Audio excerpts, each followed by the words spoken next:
Hello viewers, আজকে আমি যেই মুভিটি নিয়ে আলোচনা করতে এসেছি, এই মুভিটি মুক্তি পেয়েছিল 26শে এপ্রিল 2013 সালে। এই সিনেমাটার নাম হচ্ছে রকি। সিনেমাটা পরিচালনা করেছিলেন সুজিত মণ্ডল। আমি সিনেমার গল্প অল্পের মধ্যে অবশ্যই বলবো, কিন্তু তার আগে সিনেমার কিছু সঠিক তথ্য আপনাদের সঙ্গে শেয়ার করব।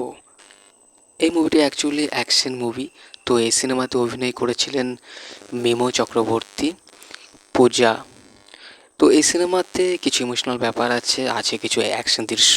তো অ্যাকশন দৃশ্যগুলো দেখলে আপনার মনে হতে পারে যে আপনি সাউথের কোনো অ্যাকশন সিনেমা দেখছেন। তো অ্যাকশনগুলো খুবই ভালো এবং সিনেমার যে গানগুলো আছে, গানগুলো বেশ ভালো বলে আমার মনে হয়। এই সিনেমাটা পরিচালনা করেছিলেন সুজিত মণ্ডল, সঙ্গীত দিয়েছিলেন জিৎ গাঙ্গুলি।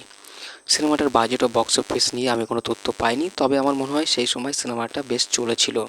এই সিনেমাটার প্রোডাকশন কোম্পানি হচ্ছে শ্রী ভেঙ্কটেশ ফিল্মস ও সুরেন্দ্র ফিল্মস। এই মুভিটার গল্পে দেখা যায় একটা ছেলে, রকি, মানে মিমো চক্রবর্তী। সেই রকি কিন্তু মুম্বাইয়ের একটা লোকাল গুন্ডা টাইপের।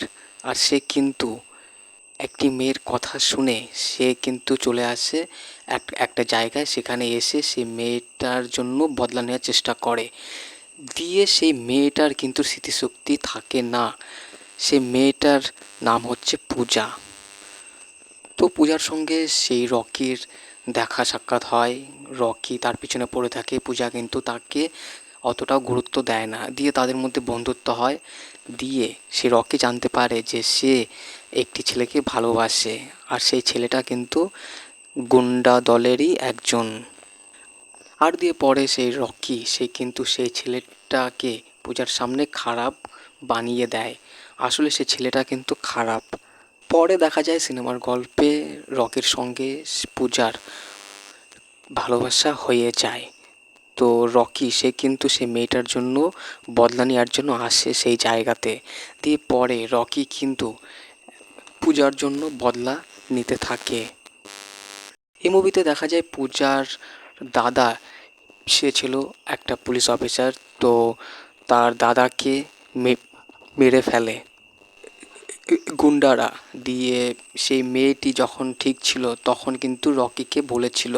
দিয়ে পরে মেয়েটার স্মৃতি হারিয়ে যায়। দিয়ে পরে রকি কিন্তু সেই মেয়েটার জন্য বদলা নেয়। তো ভিউয়ার্স, এই ছিল সিনেমার সংক্ষিপ্ত গল্প। এই সিনেমাটা পরিচালনা করেছিলেন সুজিত মণ্ডল, সঙ্গীত দিয়েছিলেন জিৎ গাঙ্গুলি। সিনেমাটা মুক্তি পেয়েছিল 26শে এপ্রিল 2013 সালে। এই সিনেমাতে আছে কিছু অ্যাকশন দৃশ্য, আছে ভালোবাসার গল্প।